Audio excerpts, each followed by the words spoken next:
Irmãos, eu sinto Deus aqui nessa noite. Vamos se colocar de pé junto comigo novamente, em reverência à leitura da palavra. Abra a tua Bíblia no Evangelho segundo escreveu Marcos, no capítulo de número 14 e no versículo de número 9. Estaremos lendo o versículo de número 8 e o versículo de número 9. Marcos capítulo 14, verso de número 8 e verso de número 9. Aleluias, aleluia, Senhor. Marcos capítulo 14, versículo de número 8 e verso 9. Os irmãos que acharam, com os santos lábios, digam amém. Amém. Diz assim a palavra do Senhor: esta fez o que podia, porque se antecipou em ungir o meu corpo para a sepultura. E em verdade vos digo que em todas as partes do mundo onde for pregado este evangelho, também o que ela fez será contado para a sua memória. Amém? E em verdade vos digo que em todas as partes do mundo onde for pregado este evangelho, também o que ela fez será contado para a sua memória. Amém? Pode tomar o teu assento, exaltando e glorificando o nome santo do Senhor Jesus. Irmãos, nós lemos aqui na Bíblia uma história que possivelmente todos os irmãos que estão presentes aqui já devem ter ouvido falar desta mulher, chamada Maria. Alguns historiadores contam, aí alguns teólogos discutem: que Maria é esta? Que mulher é esta? Que moça é esta? Porém, se nós abrirmos a nossa Bíblia no livro de João, no capítulo 12, verso de número 1, os irmãos bem sabem que todos os evangelhos, com exceção do livro de João, todos os evangelhos tiveram uma inspiração em outro livro. Porém, João, ele fala literalmente o que ele presenciou, porque ele andara com Jesus. Alguns dos evangelistas não estiveram junto com Cristo, não viram o que aconteceu com ele, mas João, ele viu e sabe muito bem. E João, no momento em que ele fala, no capítulo de número 12, verso 1, ele diz que esta Maria era a Maria, irmã de Marta e irmã de Lázaro. Os irmãos, nesta noite eu preciso dizer para os irmãos o que o Senhor falou ao meu coração durante essa semana para falar sobre essa palavra. Essa mensagem, irmãos, baseado no que nós vimos aqui, esse título: Eu escolho Deus e você. Essa mensagem, irmãos, não tem outro cunho senão de adoração. Então nessa noite, meu irmão e minha irmã, se você não gosta muito de adorar a Deus, eu quero dizer para você: o evento que você veio, você errou o endereço, porque essa igreja que está presente aqui veio só para adorar. Deixa eu ver se é verdade aqui, levanta a mão e dá glória a Deus para adorar nesse lugar. Esta irmã, esta serva do Senhor, ela fez algo para um homem chamado Jesus de Nazaré.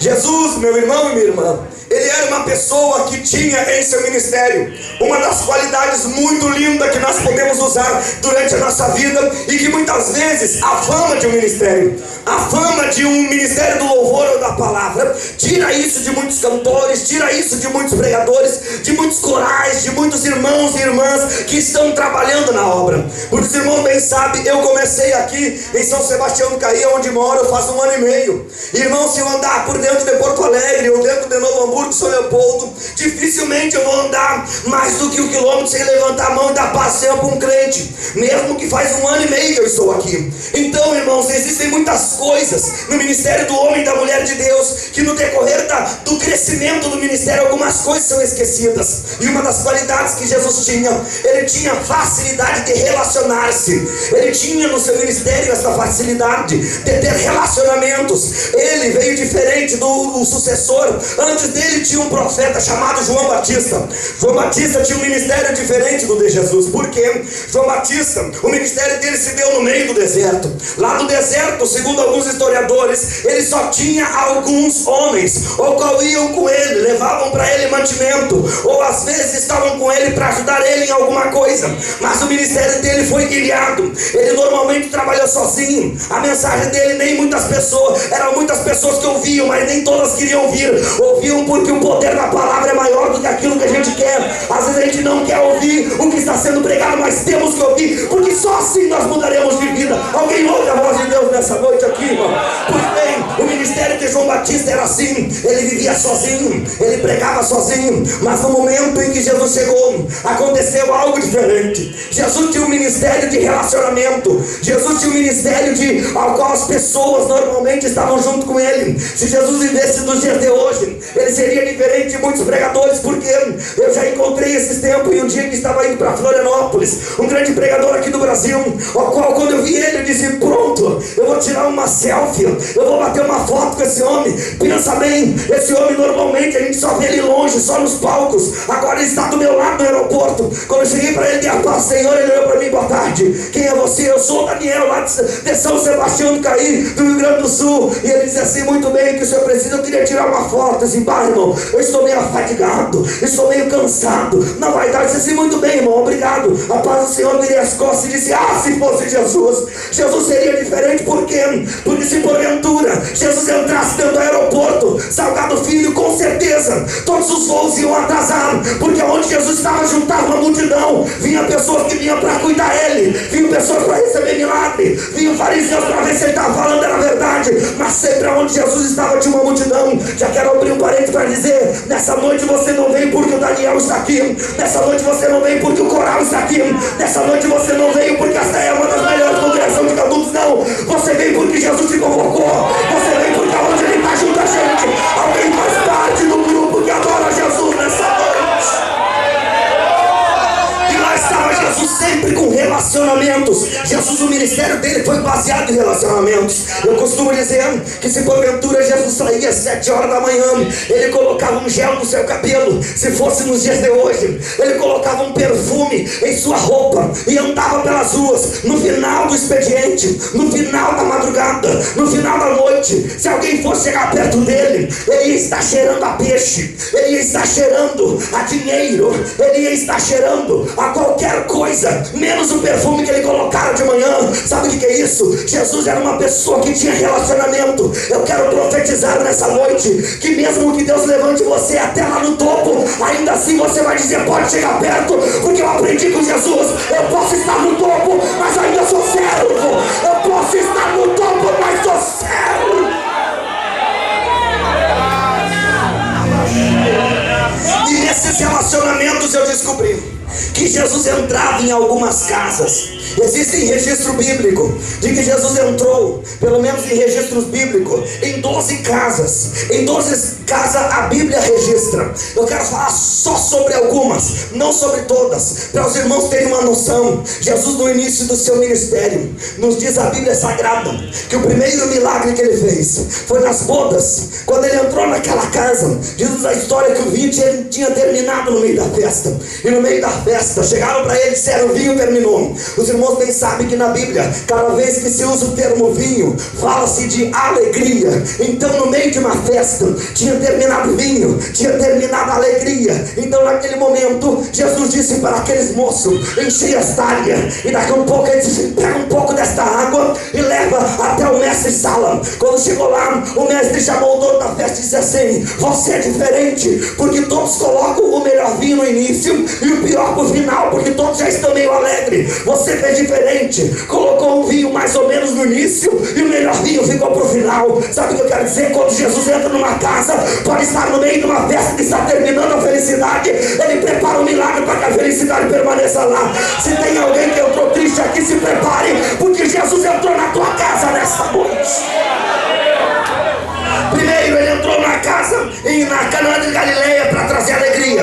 Depois ele entrou na casa de Pedro. Quando chegou na casa de Pedro, Pedro era um obreiro do Senhor, Pedro era um discípulo do Senhor. Entrando na casa de Pedro, ele encontrou a sogra de Pedro. Ah, meu irmão, se fosse alguns brasileiros, ia dizer: Jesus não, não entra aqui, Jesus, é a minha sogra que está doente. aleluia, mas não, era um discípulo de Jesus. E quando Jesus entrou, deparou-se com a sogra de Pedro, doente. Naquele momento, diz a história, que Jesus orando por ela, ela ficou curada na mesma hora. Ou seja, na primeira casa ele levou alegria, na segunda casa ele levou cura. Depois nos diz a história, que ele entrou na casa de um homem pequenininho, ou para publicano, ou qual só pensava em dinheiro. A sua vida era dinheiro, a sua vida era uma desgraça, porque ele tinha tudo que queria, mas não tinha a alegria do Senhor. Mas Jesus veio dele em cima da árvore e disse assim: desce depressa, Zaqueu, porque hoje me convém ir na tua casa. E quando ele entra na casa de Zaqueu, ele levanta a mão para cima e diz assim: hoje veio salvação a esta casa, porque o Filho do Homem veio buscar e salvar o que se havia perdido. Outra casa que Jesus entrou, para os irmãos terem uma noção, depois da morte dele, ele vinha descendo no caminho de Emaús, encontrou dois discípulos, um conversava com o outro, tu viu, o nosso mestre morreu. Outro dizia: mas será? O que está acontecendo? Daqui a um pouco chegou um viajante e disse para eles: o que está acontecendo? E eles perguntaram: você não ouviu falar de nada? Não. O que houve? O nosso profeta morreu. E lá estava chegando o fim do caminho, era tarde. Os dois discípulos de Emaús disseram: fique conosco, viajante. O viajante entrou na casa. Daqui um pouco, quando pegaram o pão para repartir o pão, o Senhor dando graça, os discípulos que estavam com os olhos fechados abriram os olhos e já não mais enxergaram Jesus. Sabe o que Jesus foi fazer lá? Ele foi fazer o que muitas vezes ele faz nas nossas igrejas. Você vem na igreja achando que está enxergando tudo, você vem na igreja achando que está vendo tudo, você só vê problema na tua vida, você só vê Jesus morto na tua história, você só vê Jesus crucificado. Mas quando ele entra na tua casa e reparte o pão, ele tira dos teus olhos uma venda e você diz: é Jesus que esteve aqui, foi Jesus que esteve aqui. Alguém tem uma mão, levanta, porque Jesus está.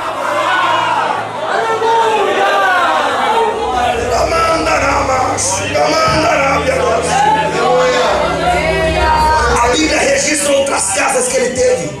A Bíblia nos diz que ele teve na casa de Caifás, a única casa que ele foi obrigado, a única casa que ele foi obrigado. Ele entrou na casa de Caifás para fazer uma coisa que só ele poderia fazer.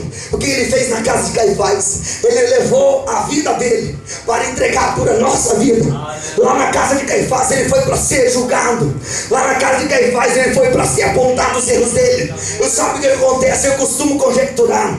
Lá na casa de Caifás ele foi para que Caifás apontasse o dedo. Sabe o que acontece lá? Caifás guarda o dedo porque não tinha nada para apontar na vida de Jesus. Mas ainda assim ele foi levado para a cruz do Calvário para que eu, Daniel Santos, pudesse subir nesse púlpito e dizer: eu te adoro, Jesus, eu te glorifico, Jesus. Então, se você quer ficar em silêncio, o problema é seu. Se você tem uma mão para adorar, adora Ele nessa noite. Eu falei esses exemplos, falei pelo menos 7 exemplos aqui, mas existem outros, mas eu vou deixar de canto. Eu só quero dizer para os irmãos por que eu resolvi identificar que Jesus entrou em algumas casas. Porque na Bíblia não tem registro de Jesus voltando nessas casas. Porque o mais importante, esse dia eu estava conversando com a Rosana e dizendo: amor, eu não sei se o mais importante é ir pregar numa igreja ou voltar para pregar naquela igreja. Porque ir para pregar qualquer um pode indicar. Agora voltar significa que os irmãos gostaram do teu ministério. E assim, eu acho que o melhor é voltar. Mas o que me chama a atenção é que todas essas 12 casas, melhor dizendo, as 11 casas que eu separei, todas elas Jesus entrou. E não tem registro bíblico que Jesus voltou. Não tem um registro bíblico que Jesus voltou na casa de Canaã da Galileia. Não tem um registro bíblico que diga que Jesus voltou na casa de Pedro. Não tem um registro bíblico que Jesus voltou na casa de Zaqueu. Não tem um registro bíblico que Jesus voltou na casa dos discípulos de Emaús. Não tem um registro bíblico que ele voltou na casa de Caifás. E nem de Jairo, ou de uma menina que morreu, não. E nem de Lázaro, melhor dizendo, e nem de Jairo, e nem de Caifás, mas sim irmão Daniel. Jesus voltou em alguma casa. Para tu achar importante isso, sim, Jesus voltou em uma casa de 3 irmãos, Lázaro, Marta e Maria. Mas por que Jesus não registrou na Bíblia que ele voltou para as outras casas, e ele voltou para a casa de Lázaro, Marta e Maria. É porque, meu irmão, escute isso aqui, não existe um registro bíblico que diga que Jesus voltou nas 11 casas, mas existe registro bíblico para dizer que Jesus voltou pelo menos 5 vezes na casa de Lázaro, Marta e Maria. Aí eu perguntei: Jesus, por qual motivo o Senhor não voltou nas outras e voltou na casa desta família? E o Senhor Jesus falou ao meu coração: leia de novo, veja o que eu fui fazer nas outras casas e o que eu fui fazer na casa dessa família. Nas outras casas eu fui levar alegria, nas outras casas eu fui levar cura, nas outras casas eu fui levar salvação, nas outras casas eu fui tirar a venda dos olhos dos discípulos de Emaús, nas outras casas eu fui levar unção, nas outras casas eu fui levar várias coisas. Mas na casa de Lázaro, Marta e Maria foi diferente. Eu entrei lá dentro e não fui levar nada, simplesmente eu entrei, e quando eu entrei eles me recepcionaram de uma maneira que ninguém me recepcionou até hoje. Como assim, Jesus? Quando eu cheguei lá, tinha uma moça que se dobrou nos meus pés, e quando ela se dobrou nos meus pés, ela começou a ouvir as minhas palavras. Poucas pessoas me ouviam de joelho aos meus pés. Lá tinha uma mulher chamada Marta, que ela começou a trabalhar tanto, preocupada em dar uma janta bonita, uma janta abençoada, que ela chegou a ficar brava com a irmã, dizendo: Maria, tu olha só, Maria, Jesus, o Senhor não vê que essa mulher não está me ajudando, essa minha irmã? Lá tinha um homem chamado Lázaro, ao qual ele era um festeiro, ele estava junto comigo na mesa sempre, eu sempre estava bem recepcionado. Sabe o que eu quero dizer para você nessa noite? Sabe por que muitas vezes Jesus entra no ministério de alguém, sai desse ministério e nunca mais volta? É porque esse alguém não recepcionou Jesus da maneira que ele queria. Sabe por quê? Que existem muitas famílias que já receberam a presença de Jesus, é porque Jesus entrou lá, saiu, e da mesma maneira que ele entrou, ele saiu. Sabe por que tem muitas igrejas que Jesus não sobe mais nos púlpitos? Porque ele já subiu uma vez e não foi bem recepcionado. Agora eu quero dizer para você, sabe por que muitas vezes nós temos família só de 3? Sabe por que nós temos igreja só de 3? Sabe por que muitas vezes nós temos ministério só de 3, mas que Jesus vai 2, 3, 4, 5 vezes? É porque recepciona Jesus diferente. Quando Jesus chega de Jesus, eu quero teus pés, Jesus, eu quero te alimentar, Jesus, eu quero te ouvir. Se tem alguém aqui que gosta de receber Jesus, faça alguma coisa.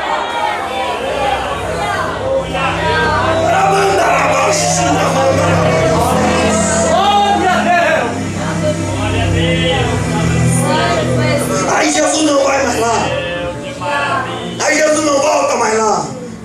Aí diz que Jesus é preconceituoso. Não, Jesus só vai na congregação A ou na B ou na C. Não é, é porque lá recebem ele diferente. Jesus só está no ministério do Beltrano. 3 homens no Velho Testamento disseram, junto com uma mulher: não pode, Deus só fala através de Moisés. É que Moisés, enquanto todo mundo estava lá embaixo dizendo querendo um pão e codorniz, Moisés estava em cima do monte dizendo: eu quero ver tua face. Aleluia. Jesus gosta de entrar em casas que recepcionam ele bem.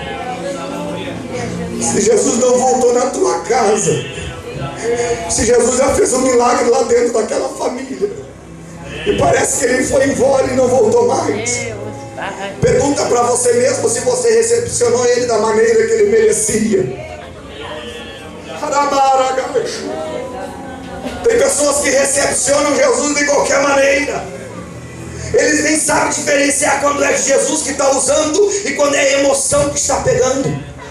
Agora a pessoa que recepciona bem Jesus, ela se dobra aos pés de Jesus e diz: Jesus, eu quero só te ouvir. E Jesus disse para essa pessoa: a melhor parte ela escolheu e isso não vai ser tirado dela. Aleluia. Então, meu irmão, no momento em que eu li que Jesus voltou à casa de Lázaro, Marta e Maria, eu perguntei para Deus: Senhor, mas essa história que eu li hoje não se deu dentro da casa de Lázaro, Marta e Maria. Quem gosta de revelação da palavra, levanta uma das mãos e dê glória. Essa história aqui não se deu dentro da casa deles. Essa história se deu dentro da casa de um homem chamado Simão. o leproso.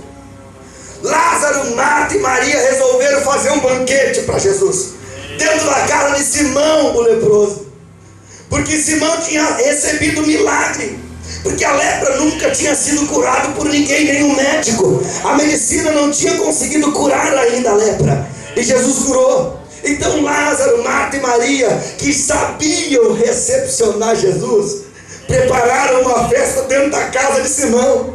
Sabe o que eu aprendo com isso? Muitas vezes as pessoas já não têm mais Jesus em seus púlpitos.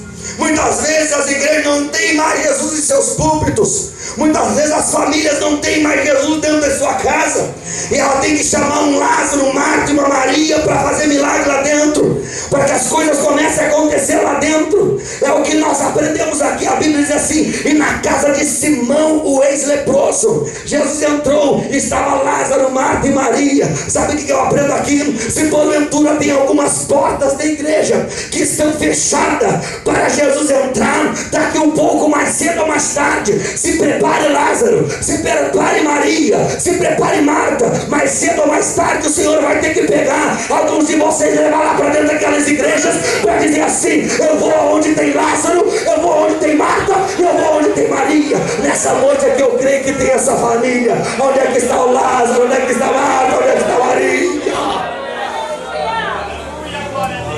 E Jesus entrando na casa. Aonde nós estamos nessa palavra?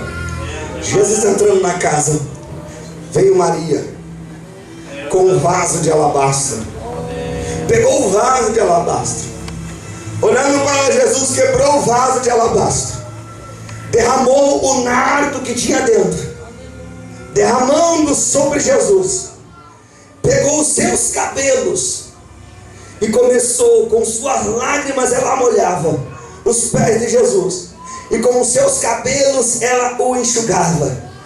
No momento em que eu li isso, eu perguntei: Deus, por que ela usara o cabelo para enxugar os pés de Jesus? Por acaso não tinha um pano qualquer? Os irmãos há de convir comigo que melhor do que cabelo, qualquer pano seca. Qualquer tecido seca melhor do que cabelo. Se não, qualquer tecidinho, até saco de silício, secaria melhor do que o cabelo. Mas por quê que ela usou o cabelo? Para secar os pés de Jesus. Aí o Senhor disse para mim: dá mais uma estudadinha. Eu descobri que aquele vaso de alabastro era feito em uma cidade chamada Alabastron, de um tipo de giz misturado com marfim. E aquele vaso tinha uma estrutura, o qual embaixo ele era arredondado e subia até em cima, e bem em cima ele era selado. Ou seja, não era que nem as Coca-Cola, glória a Deus, que você abria e fechava. Não, ele era selado. O vaso de alabastro, ele era feito por uma quantia certa de nardo. Normalmente as pessoas colocavam dentro dele aproximadamente 350 ml desse nardo. Esse nardo, ele era feito de uma substância tirada de uma planta que tinha nos montes do Himalaia. E lá eles tiravam esse nardo. Esse nardo era tão puro, era tão cheiroso, o qual a Bíblia diz que quando ela derramou, encheu toda a casa aonde eles estavam. Só que no momento em que eu li que ela quebrou o vaso, eu fui ler e fui descobrir que na parte superior daquele vaso de alabastro tinha algumas arranhaduras que era feita para selar. Ou seja, se eles precisassem tirar um pouco de nardo ali de dentro, eles quebravam uma daquelas arranhaduras e tiravam ou colocavam mais, e na próxima eles selavam novamente. Agora, no momento em que eu li na Bíblia que ela quebrou o vaso de alabastro, eu perguntei: Senhor, por que ela não quebrou uma das arranhaduras? Por que ela não tirou aquela tampa que selava e derramou um pouquinho? E o Senhor disse para mim: é que um verdadeiro adorador, quando ele chega na presença do seu Senhor, ele não fica reservando coisa para outro dia.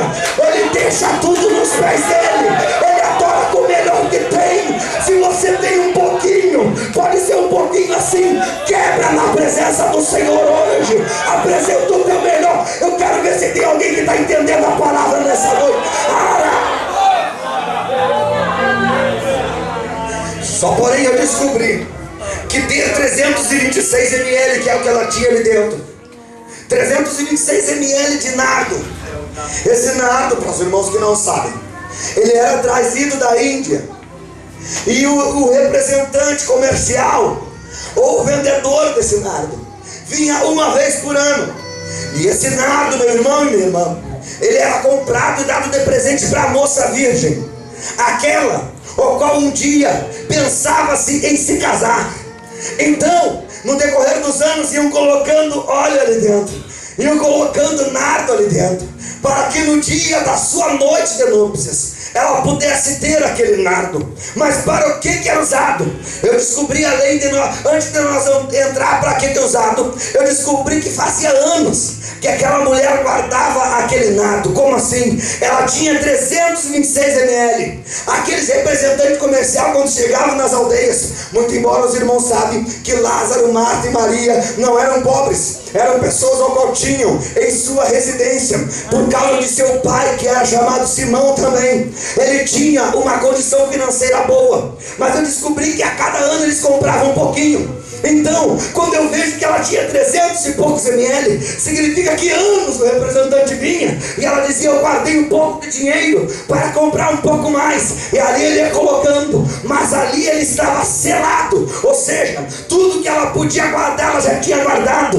Tudo que ela podia juntar, ela tinha juntado. Então ela estava há poucos dias, ou há poucos meses, ou quem sabe há um ano, de achar um relacionamento, ou quem sabe ter um relacionamento e levar aquele vaso para dentro da sua noite de núpcias. O que era feito na noite de núpcias, Daniel? Na noite de núpcias, a mulher ou a noiva pegava aquele vaso cheio de nardo, aquele vaso de alabastro, quebrava as suas ranhaduras, pegava uns vidrinhos, o qual o vidro, melhor dizendo, pegava uns potes, o qual tinha mais ou menos, cabia dentro dele uns 19 a 20 ml de nardo, e colocava dentro daqueles quadradinhos e colocava em cada canto do seu quarto. No momento em que o noivo entrasse dentro do quarto, ele cheirava aquilo e dizia: a minha noiva se preparou por anos por essa noite, a minha noiva comprou nardo de tudo que era espécie,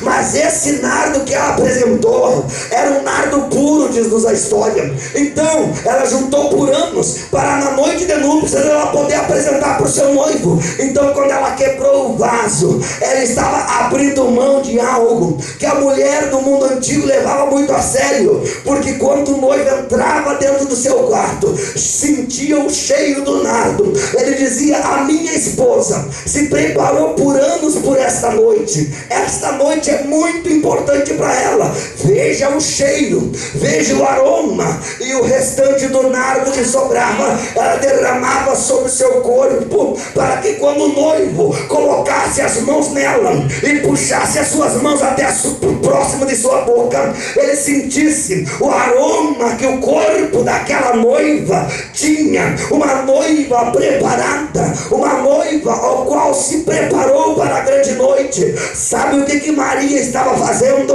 Ela estava dizendo: eu sei que muitos podem me julgar, porque quem sabe eu não vou ter uma noite de núpcias que nem todas as moças de Israel, mas eu sei que só tem 6 dias, ao qual daqui a 6 dias Jesus vai ser crucificado.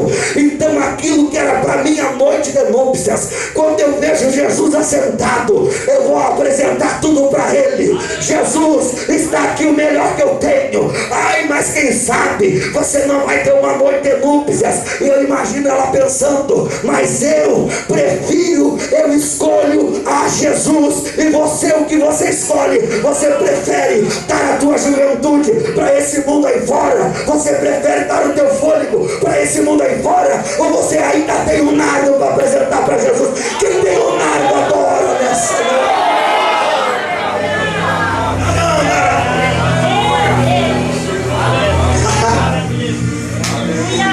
Aquele nardo começou a cheirar dentro do quarto, melhor dizendo, dentro da sala onde eles estavam.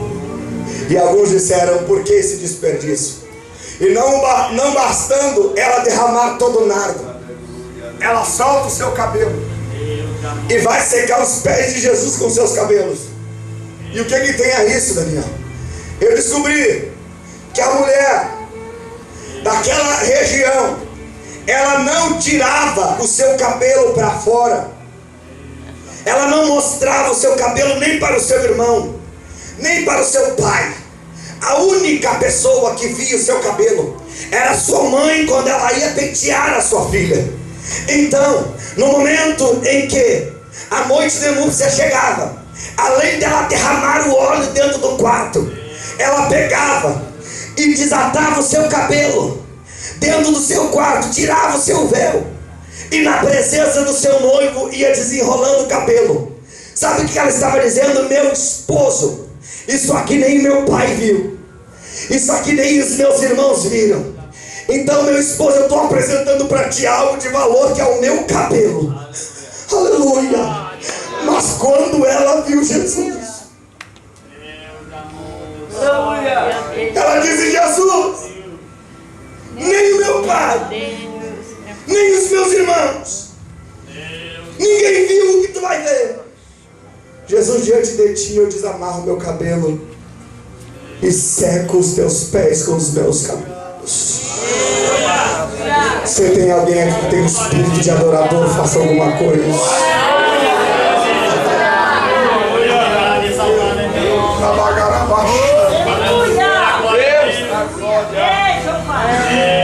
Você tem apresentado o teu melhor para Deus? Essa mulher não tinha outra coisa. O cabelo dela era uma das melhores coisas que ela tinha. Agora a pergunta de Jesus, para nós poder ir embora tranquilo e vir no segundo dia: você tem apresentado o teu melhor para Deus? Não, Daniel, Deus é um Deus de misericórdia. Qualquer coisa para Ele basta. Irmão, esse pensamento já foi embora há muitos anos. E você melhor do que eu sabe que Deus, muito embora Ele aceite o louvor da viúva, Ele aceita a oferta mínima da viúva, mas sabe o que nós entendemos na oferta da viúva? Que não era poucas moedas, era tudo que ela tinha. Tem pessoas que estão dizendo: não, só uma oferta da viúva já está bom para Deus. A oferta dela era tudo que ela tinha. A pergunta para você, jovem, a pergunta para você, obreiro: você tem dado o que para o teu Deus, para adorar Ele? Aí eu tenho dado qualquer coisa. Teve um homem na Bíblia que pecou contra Deus fazendo censo em Israel. Esse homem era segundo o coração de Deus, chamado Davi. Começou a contar, não precisava contar, mas ele começou a contar quantos tinha em Israel.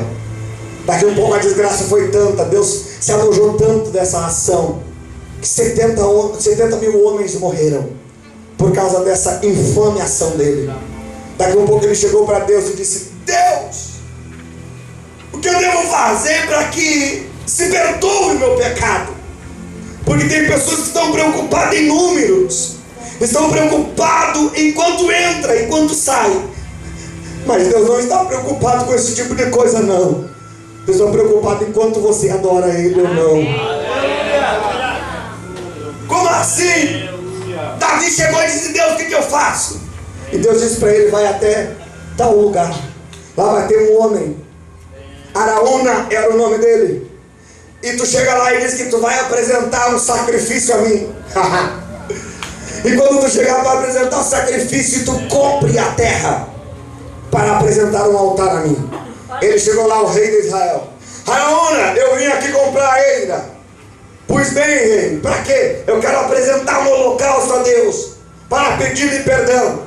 Araúna, querendo puxar o assado para o lado do rei, disse assim: rei, não precisa comprar, pega de graça, essa eira está aí mesmo sobrando, pega ela para o senhor. Olha bem, o senhor é o rei de Israel. Não, naquele momento o rei Davi deu a maior resposta que nós podemos dar para Deus. O rei Davi olhou para Araúna e disse assim: eu quero comprar esta eira pelo valor que vale, porque eu não vou apresentar algo que não tenha valor para Deus.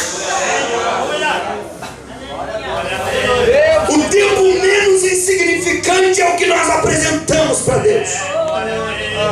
Melhor dizendo, o tempo mais insignificante é aquele que nós ficamos dizendo: Deus, dirigindo o carro, Deus, eu quero agora orar, Senhor, porque eu vou pregar a tua palavra. Mas claro, não tem mais nada para fazer na hora de dirigir o carro, a não ser dirigir.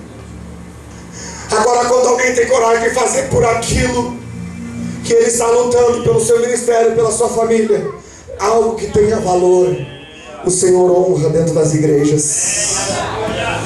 Quando uma juventude tiver coragem de fazer aquilo que os outros não querem fazer, se for pelo lado mais fácil, a juventude dizer: não, eu não quero ir por aí, eu quero ir por aqui. Mas eu tenho terra e eu tenho boi. Rei Davi: não, mas eu quero pagar por isso, porque eu não quero apresentar algo que não tenha valor para o meu Deus. Você tem apresentado o que você tem de melhor. Você tem apresentado o que você tem de melhor na presença de Deus. Existem, para nós terminarmos isso aqui, existem 3 coisas que ela quebrou, além do vaso. Primeiro, ela quebrou uma religião. Como assim, Daniel? Sabia, irmãos, que tem pessoas que querem dizer qual é a melhor forma de adorar a Deus? Tem igrejas que querem dizer: não, se fizer tal coisa não é adorar. Se fizer tal coisa não é adorar. Quem é que sabe a melhor maneira de adorar? É o adorador. Ela quebrou um dogma, uma religião. Todos estavam esperando que ela fizesse com aquilo outra coisa, que ela fizesse com aquilo ali uma noite de núpcias. Mas ela quebrou a religião e adorou a Deus da maneira dela.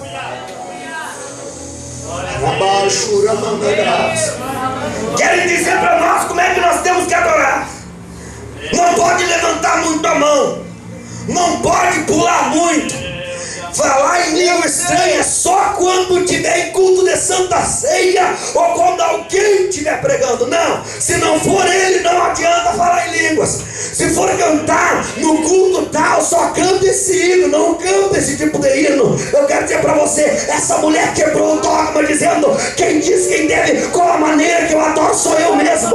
Se tem pessoas que querem que você adore com a boca fechada, diga para ele: não tem como. Adorador precisa fazer barulho. Adorador precisa.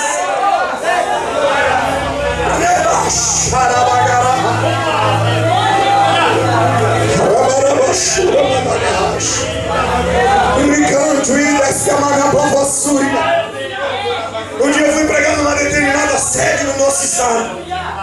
Em cima do púlpito tinha uma sineta, a qual apertava-se o botão. Brim, brim, brim, brim. Eu estava pregando, irmão, num suador, ninguém dava glória. Daqui a um pouco alguém deu um glória lá. E quando um dá um glória, é que nem tu acendeu um palito no meio da pólvora. Começa a dar glória e o fogo pegou.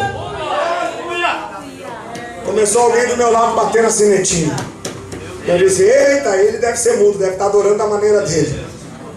Depois eu descobri que não, quando começava a cair o fogo, preocupado com o que aqueles ricos iam dizer quando viessem na igreja, eles começavam a bater na sinetinha dizendo: não faça tanto barulho.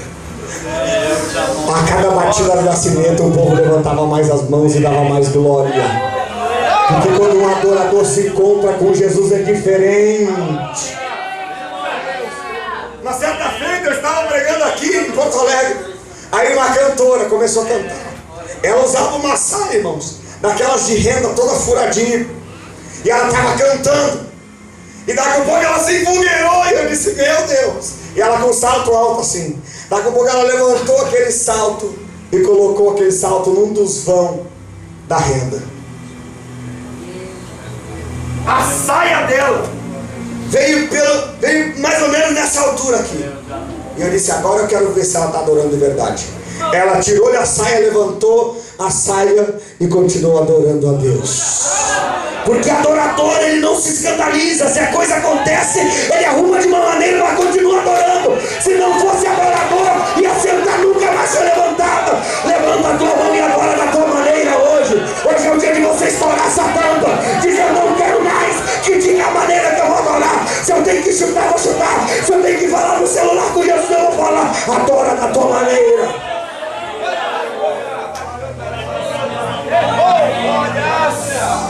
ela quebrou uma religião, ela quebrou a hipocrisia. Porque quando ela quebrou, lá veio um Judas. Mas bem que podia ter vendido esse óleo e dado aos pobres. Mas o livro de João diz que ele tinha uma sacola. Na verdade, se vendesse aos pobres e colocassem a oferta para Jesus, ou se vendesse e desse oferta aos pobres, ele pegava a sacola dele e colocava um pouco dentro.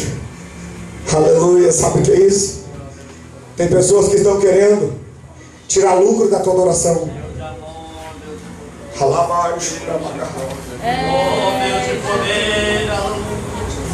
Tem pessoas que estão querendo tirar lucro da tua adoração, coral de Deus. Os cantores que estão aqui com certeza já devem ter passado por uma dessas. Está aqui os irmãos que eu ajudei no ministério deles. Eu fiz um monte de agenda para ele. Querem se autopromover em cima do nosso ministério muitas vezes. Esse dia eu recebi uma ligação dizendo: irmão Daniel, tu foi pregar em tal igreja? Sim, eu que te indiquei para pregar lá. Sendo que o próprio pastor Acácio tinha que ligar para essa pessoa e tinha dito: irmãos, o irmão Daniel está indo aí, quem sabe? Meu pastor me ajudou lá. Mas uma pessoa, amigo meu, ligou e disse assim: eu te agendei para te pregar lá. Tem pessoas que não querem que tu adore da tua maneira, porque ele ainda quer tirar um pouco de lucro da tua adoração. Esse tipo de pessoa vai ter que morrer de fome, porque você não vai adorar da maneira que ele quer. Você vai adorar da maneira que Jesus merece.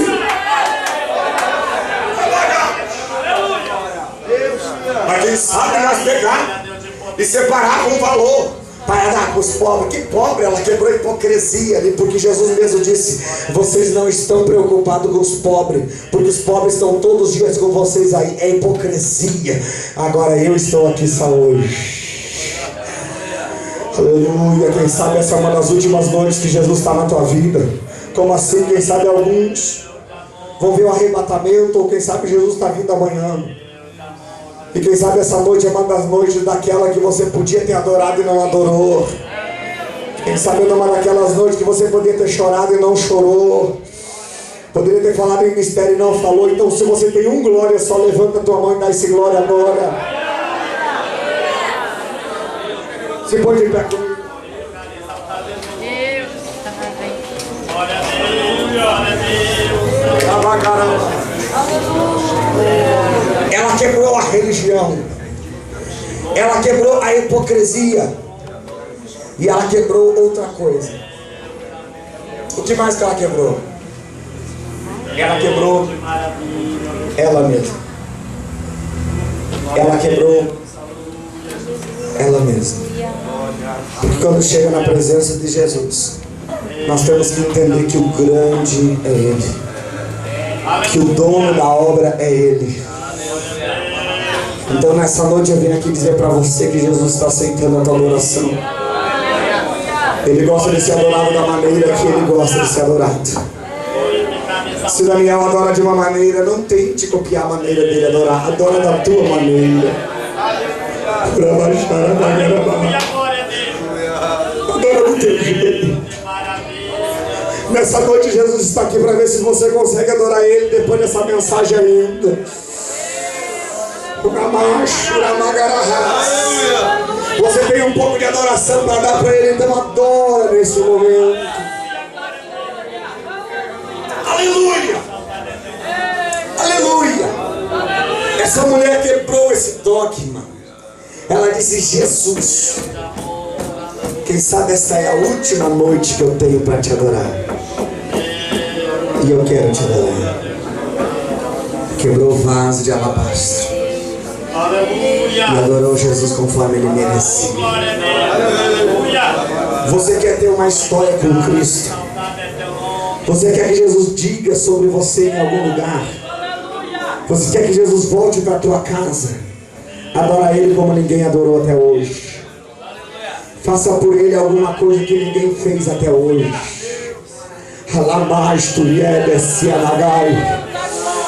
Tem pessoas aqui que estão sentindo que precisam adorar um pouquinho melhor nesta noite. Aleluia! Nessa noite eu quero orar pela tua vida, irmão. Aleluia! Eu estou falando com pessoas aqui que não pararam de trabalhar na obra, que não deixaram de fazer a obra, mas tem algo melhor para dar para Jesus. Tem algo melhor para dar na sua família, na sua casa, no seu ministério. Só quem tem algo melhor para dar para Jesus nessa noite e quer dar esse algo melhor, eu quero convidar você a vir aqui na frente e orar comigo. Você que tem algo melhor para dar para o teu Senhor nessa noite, uma lágrima que você ainda não derramou, uma glória que ainda você não deu, eu quero convidar você para orar junto comigo nessa noite aqui na frente. Isso, vem aqui na frente orar junto comigo. Eu quero que o irmão largue para mim. Isso, os irmãos vêm adorando a Deus aqui na frente. Aleluia. Número 1. Você vê. Aleluia, Jesus. Essa é uma oportunidade única que Deus está dando para nós adorar Ele da maneira que Ele gosta de ser adorado.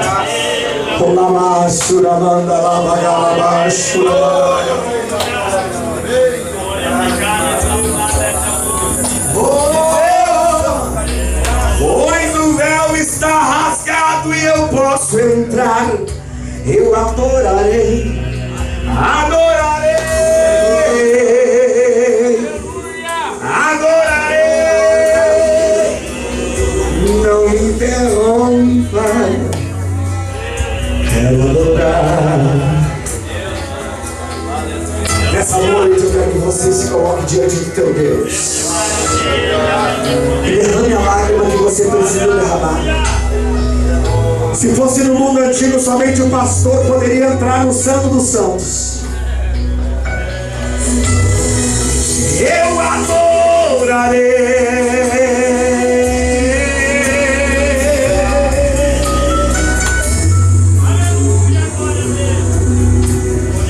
Aleluia. Escute. Eu li que o véu do templo se rasgou. Aleluia. Eu li que agora eu posso adorar. Pois o sangue que Jesus por mim derramou, me deu livre acesso para entrar. Ninguém agora vai sentir por mim. Ah, não vai. A tão real presença do Senhor. Eu sou sacerdócio real, sou um povo adquirido, sou mais um escolhido para ser chamado de adorador. Adorarei, adorarei, pois o véu está rasgado e eu posso entrar. Eu adorarei, eu adorarei,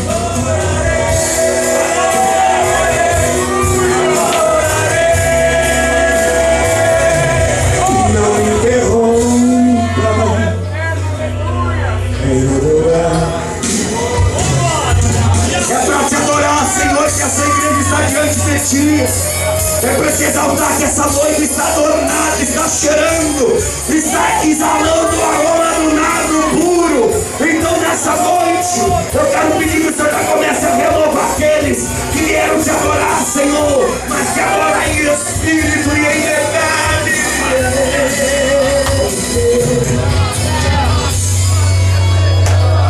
Você pode dizer? Aleluia. Mesmo chorando,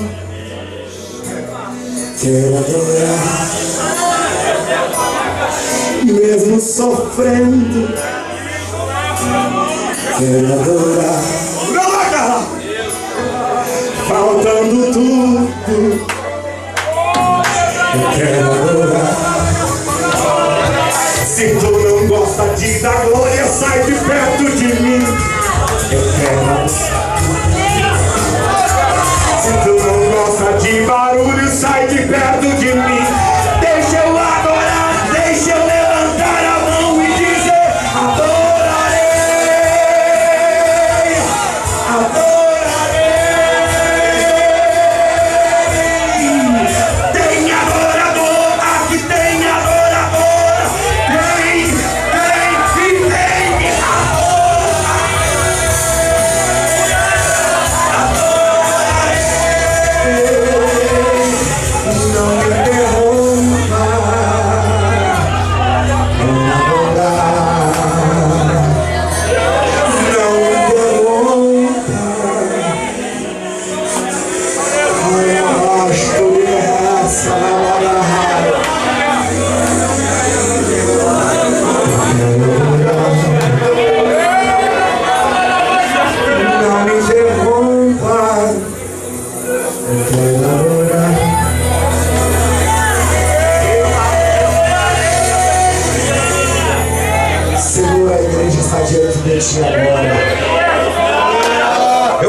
tua palavra conforme o Senhor me revelava.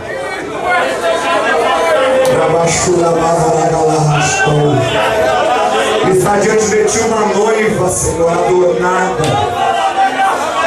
Tem pessoas que vieram para frente aqui, Senhor, dizendo: eu vou lá, mas eu vou dar o melhor glória que eu tenho para dar. Eu vou lá, vou dar o melhor aleluia que eu tenho para dar. Eu vou lá e vou falar em língua estranha conforme eu nunca falei.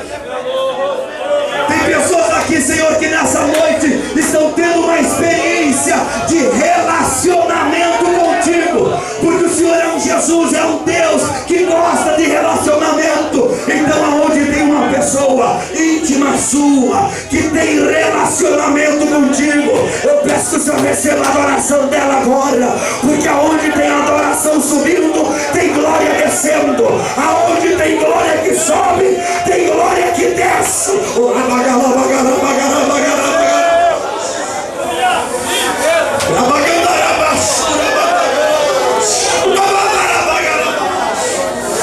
Em nome de Jesus, todos os adoradores que estão te adorando nessa noite, em nome de Jesus, eu convido todos os adoradores a levantarem as suas mãos agora para o céu. Todos os adoradores, Senhor, estão de mão erguida agora, Jesus. Essa é uma noite, Senhor, que nós não esperávamos que seria uma noite de adoração, mas é uma noite de adoração, porque nós preferimos te adorar do que está lá no mundo. Nós preferimos te adorar do que está sofrendo. Preferimos te adorar do que está comendo as faropas do diabo. Preferimos te adorar do que está sofrendo na mão do inimigo. Então aquele que é adorador de verdade está adorando. Receba de Deus agora. Receba. Tem adorador recebendo. Tem adorador que teve experiência. Tem adorador que teve experiência. Receba, adorador de Deus. Quem tem uma salva de palmas para dar para Jesus como adorador? Olha Jesus, uma igreja te dando salva de palmas, conforme a Bíblia diz. Os que